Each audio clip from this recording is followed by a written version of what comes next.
Welcome, everyone, to Silas Grave Stories, where I share the kind of tales that might just make you double check the shadows around you.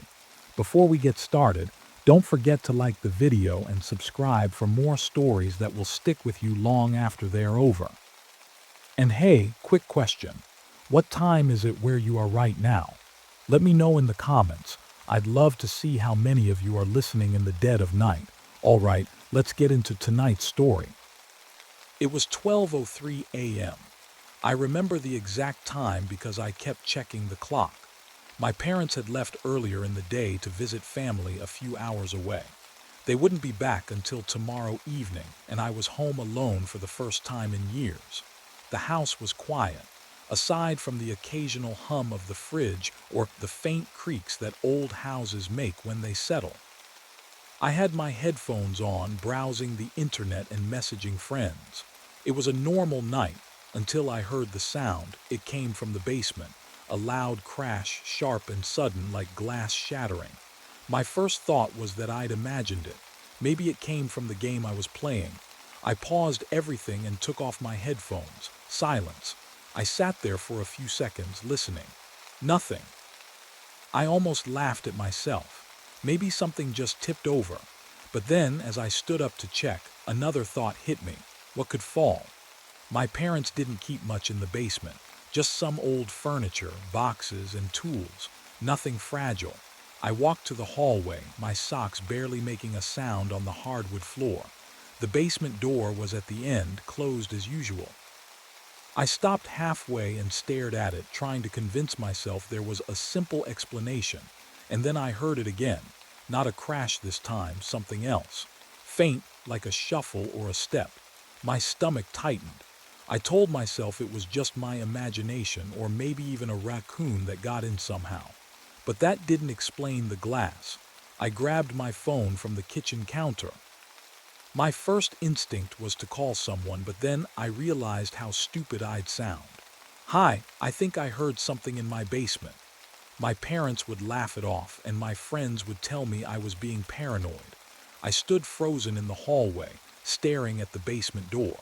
My phone was in my hand, and my thumb hovered over the screen, debating if I should call someone. But then it happened again. The same sound as before, a faint shuffle, something brushing against the concrete floor below. I took a step back. My heart was beating faster now, and my mouth felt dry.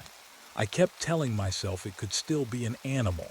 Maybe a raccoon or a stray cat got in somehow. It wasn't impossible. I'd heard of it happening to other people. But that didn't explain the glass breaking. I stared at the door for what felt like forever, half expecting something to burst through. But nothing happened. The silence was unbearable. I could almost hear the house itself breathing, every little creak amplified in the stillness. I decided to wait.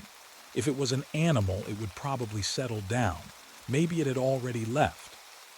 I walked back to the living room, leaving the basement door untouched. I sat on the couch and turned on the TV, trying to focus on something, anything, that would take my mind off it, but the volume was too loud. Every second of dialogue felt like it was drowning out the sounds of the house. So I turned it down low, just enough to have some background noise. That made it worse. Minutes passed. 10, maybe 15. My foot tapped nervously against the carpet. I kept glancing at the hallway, waiting for something, anything, to change. And then, like clockwork, the sound came again. This time it was louder, more deliberate. It wasn't just a shuffle, it was movement. Something or someone was definitely down there. I couldn't take it anymore.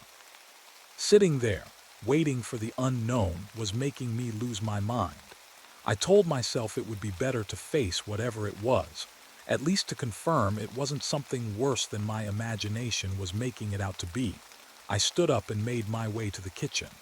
My hands were shaking as I grabbed the flashlight from the drawer. It felt small and useless in my hand, but it was all I had. When I stepped back into the hallway, the basement door seemed so much closer than before. My chest tightened as I gripped the doorknob. I wasn't ready, but I turned it anyway. The door creaked as I pulled it open, revealing a black void. The stairwell was pitch dark. the kind of dark that eats up the beam of your flashlight. I pointed it down the steps, and the faint circle of light barely reached the bottom. I stayed at the top, rooted in place. My breathing was shallow, and my grip on the flashlight was so tight my knuckles ached. I leaned forward just enough to see farther down, trying to listen. There was nothing. No shuffling, no glass crunching, no movement. Just silence. I let out a shaky breath and told myself it was fine. Probably just my imagination, or maybe something fell earlier and I was hearing old sounds replay in my head. But then I heard it again. A faint sound, not loud but enough to make my stomach drop. It wasn't shuffling this time. It was tapping. Light, rhythmic, and unmistakably intentional. It came from the far corner of the basement, just beyond where the flashlight could reach. I couldn't see anything. The light only showed me the first few steps and the railing. Beyond that, it was shadows and blackness. Something felt wrong. My gut screamed at me to close the door. I didn't move at first, straining my ears to make sense of what I'd heard. But the sound stopped, leaving me in silence again. That was worse. My courage broke. I pulled the door shut and turned the lock. I stumbled backward into the hallway, gripping the flashlight like it was a lifeline. My heart was hammering in my chest. I didn't care what was down there anymore. I just didn't want it to come up. I locked the basement door, but it didn't make me feel any safer. My mind was running wild. What if whatever was down there tried to come up? What if it wasn't locked properly? I decided to check the other doors and windows just to be sure. Maybe if I could make sure everything else was secure, I'd feel a little better. I started with the front door. The deadbolt was already turned, but I twisted it again, just to be sure. Then I moved to the windows in the living room, pressing against each one to test the locks. They didn't budge. Next was the back door. It led to the small yard and was the door we rarely used. I stood there for a moment, staring at it. I felt this weird pressure, like something on the other side was waiting. I shook my head, forcing the thought away, and checked the lock. It was fine, but I gave the handle a quick tug to make sure. Locked, secure. The last window was in the kitchen. It was the smallest one above the sink. I leaned over the counter to check it, my hands fumbling with the latch. That's when I noticed something outside. At first, I thought it was just the reflection of the porch light on the glass. But it wasn't. It was faint, but there was movement. Right outside the window, I froze, my heart pounding in my ears. I leaned in closer, trying to make sense of what I was seeing. My breath fogged up the glass, but when I wiped it with my sleeve, I saw it more clearly. There was a figure standing in the yard, just beyond the porch light's reach. It wasn't moving anymore. It was just there. It wasn't looking at the window, at least I didn't think it was. The figure's head was turned slightly, like it was looking toward the basement windows. My stomach dropped. I backed away from the sink, bumping into the counter behind me. I didn't know what to do. Should I turn off the lights? Call someone? My hands were shaking as I grabbed my phone from the counter.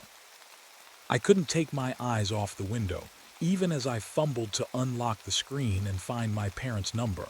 The figure hadn't moved. It was still standing there, just out of reach of the porch light. I thought I could make out its shape better now, a tall, thin outline, but the darkness swallowed the details. I hit call and held the phone to my ear, the dial tone sounding louder than it should have in the quiet house. Come on, I whispered. Finally, my mom picked up. Hey, everything okay? Her voice was calm, reassuring, but I could barely form the words. Mom, there's someone outside. What? Where? She asked, her tone shifting immediately. In the yard by the basement windows, I said, trying to keep my voice steady. I don't know what they're doing. They're just standing there. Are the doors locked? She asked quickly. Yes, I checked everything. But I heard something break in the basement earlier, and I think, before I could finish, there was a loud bang outside. It was so sudden and sharp that I jumped, nearly dropping the phone. My heart was racing now, my chest tight with fear. What was that? My mom asked, panic creeping into her voice. I don't know, I said, moving toward the living room window to see if I could spot anything. The figure was gone. Stay where you are, she said. We'll call the neighbors and the police. Just don't go outside, okay? Okay, I said, my voice barely above a whisper. I hung up, but the silence felt even heavier now. I moved back to the kitchen, keeping my distance from the window this time. My eyes darted to the basement door, then to the back door. Everything still seemed secure, but my nerves were shot. Then I heard it again. Another bang, but this time it wasn't outside. It was downstairs in the basement. My phone buzzed in my hand and I nearly screamed. It was a text from my mom. Dad's calling the neighbors now. Stay safe. Keep the lights on. I stared at the message, my thumb hovering over the screen. A part of me wanted to reply, but another part of me couldn't stop staring at the basement door. The handle didn't jiggle. The door didn't move. But I could hear something, soft, muffled sounds, like someone moving around down there. I couldn't stand it anymore. My legs felt like jelly, but I forced them to move. Gripping my phone like it was a lifeline, I bolted from the kitchen toward the stairs. Every creak of the wooden steps sounded deafening as I hurried to the second floor. I didn't dare look back, not at the basement door, not at the windows, nowhere. My only goal was my room. I reached it, slammed the door shut, and turned the lock with trembling hands. For a moment I just stood there, leaning against the door, trying to catch my breath. My chest heaved as I strained to hear any sounds from downstairs. Nothing. Just silence. I backed away from the door and sat on the edge of my bed, clutching my phone. I shook my head, trying to clear my thoughts. Maybe it was nothing. Maybe the sound was just an animal or the wind knocking something over. I kept telling myself that over and over, but my gut refused to believe it. Just as I was starting to feel the tiniest bit calmer, I heard it. A faint tap, tap, tap. It wasn't from the basement this time. It was coming from behind me. I froze. The sound came again, soft, deliberate, like someone lightly tapping on glass. Slowly, I turned my head toward the window. The blinds were down, but I could see the faint outline of a shadow through them. It was small, not much bigger than my own reflection. But as I stared, the shadow moved, shifting slightly to one side. The tapping stopped. Then the blinds moved, just slightly, as though something or someone was trying to peek through. I scrambled back against the wall, my heart racing so fast it felt like it would burst. My hands fumbled with the phone as I started to dial again. Tap, tap, tap. The sound came again, more insistent this time. My heart was pounding, but I couldn't just sit there. I grabbed the heaviest thing within reach, a thick hardcover book from my nightstand, and yelled, "Whoever you are, I'm calling the police." The tapping paused, and for a moment I thought I'd scared them off. But then a muffled voice came from the other side of the glass. "Chill out, dude." "It's me," I froze, lowering the book slightly. That voice. "Lucas," I said cautiously. "Yeah, it's me. Open up." Lucas, my best friend and a notorious prankster, had a knack for sneaking into my room through the window. He thought it was hilarious, and to be honest, it usually was. But not at midnight, not when I was alone and freaking out. I hesitated, then walked toward the window, my heart still hammering in my chest. Pulling up the blinds, I saw Lucas grinning at me through the glass, his breath fogging up the window. He gave me a little wave, like this was no big deal. I unlocked the window and yanked it open. "What the hell are you doing here?" I whispered harshly. Lucas climbed in, brushing off his hoodie. "I was bored. We were texting earlier and you said you were home alone, so I figured I'd swing by." "You're welcome, by the way." I stared at him, dumbfounded. "Are you insane? You scared the crap out of me," he laughed, but his grin faltered when he saw the look on my face. "Whoa, okay, chill. What's wrong?" I closed the window and locked it, then turned to him. "Something's wrong. Before you got here, I heard this loud crash in the basement, like something breaking. I thought it was just my imagination at first, but it's been freaking me out." Lucas's expression shifted from amused to serious. "You're not messing with me, are you?" "No. I already called my parents, but they are hours away and I don't know what to do." For once, Lucas didn't have a snarky comeback. He glanced at the door, then back at me. "Okay, that's creepy. I mean, it's probably nothing, but still." Yeah, probably, I muttered, though I didn't believe it. Lucas plopped down on my bed, looking around like he was trying to decide what to do. All right, if we're dealing with something weird, we should stick together. No way I'm leaving you alone in this. I felt a small wave of relief. As much as Lucas annoyed me sometimes, I was glad he was here now. Just then, we both heard it, a faint creak.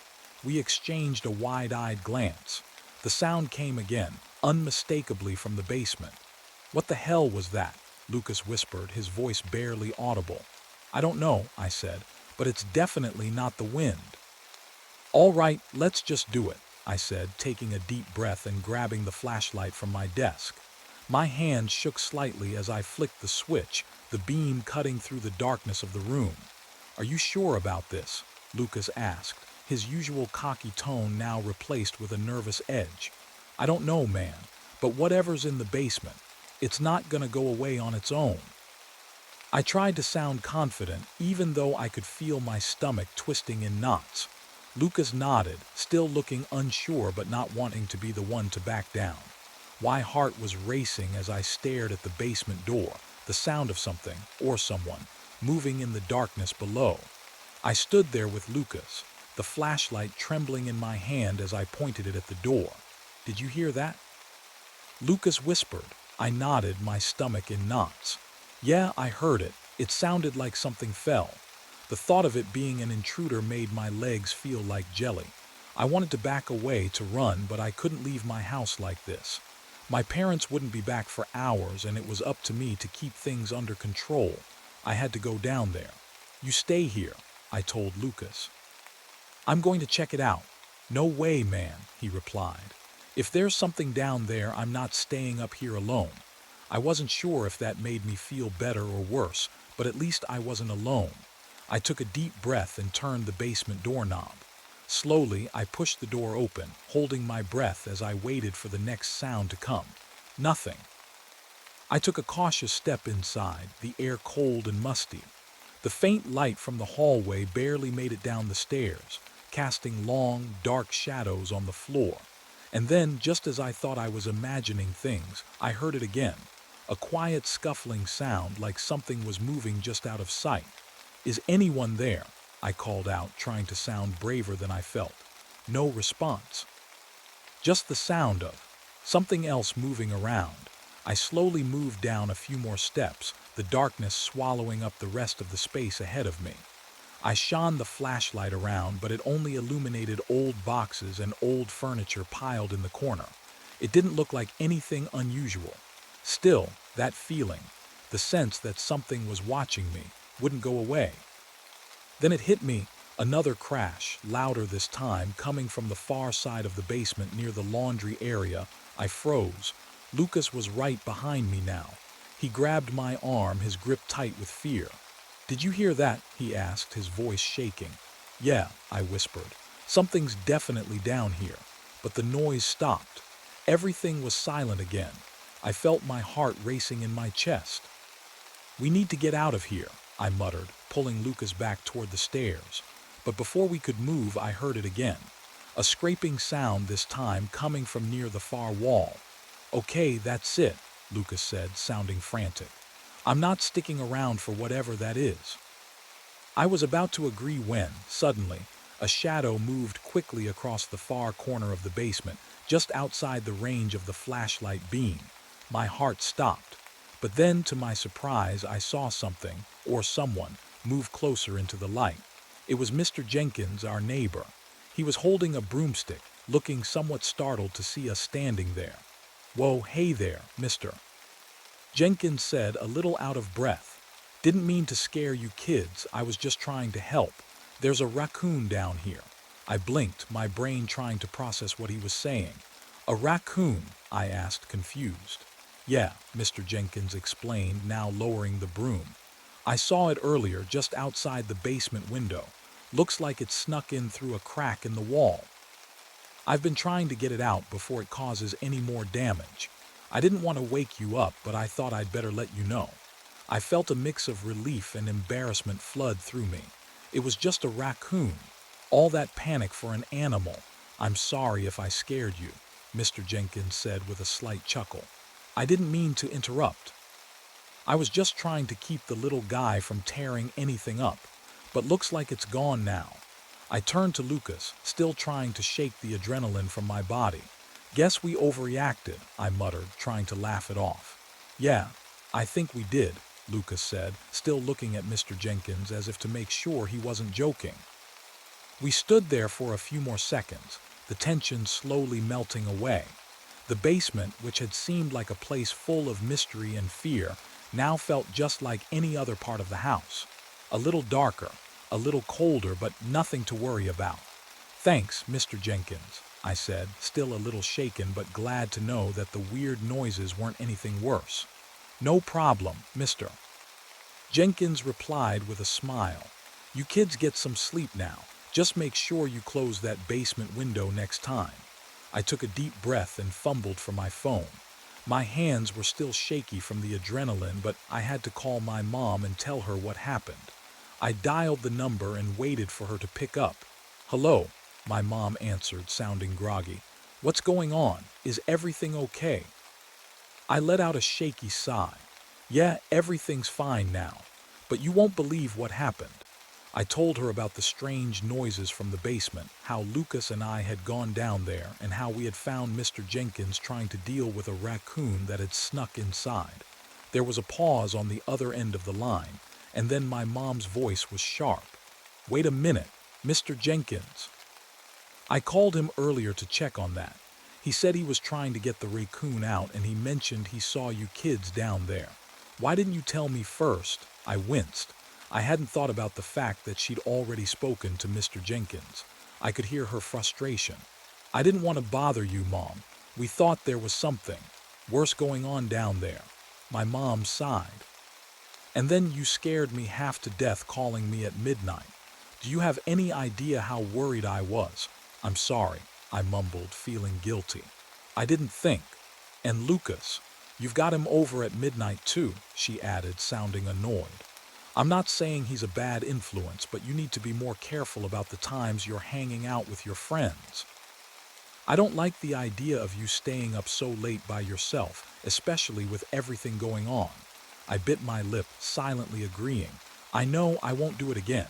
All right, well, just get some sleep, my mom said, her tone softening a bit. Tell Lucas I said goodnight. I'm glad it was just a raccoon, but next time keep me in the loop before freaking out. Yeah, okay, I'm sorry again, Mom. Good night, kiddo, she said, and the line clicked as she hung up. I lowered the phone and glanced over at Lucas, who was standing by the stairs, clearly relieved. He gave me a half smile. So, your mom's not mad at me, right? He asked, half joking but still a little worried. I shrugged, still feeling guilty. I think she's more mad at me than at you. But yeah, I think she's okay. Just next time, don't sneak in through the window, okay? Lucas grinned. Deal. That was way more intense than I thought it would be. I chuckled weakly. Yeah, but I guess we both overreacted, huh? With a final glance down at the basement door, I realized how silly everything seemed in hindsight. What had felt so terrifying only an hour ago now seemed like a series of unfortunate misunderstandings. A broken vase, a startled raccoon, a scared kid, and a lot of panic that probably wasn't necessary. But I had learned something that night. Even when things seem out of place, you've got to stay calm. And next time, I'd remember that, especially when it comes to calling my parents first.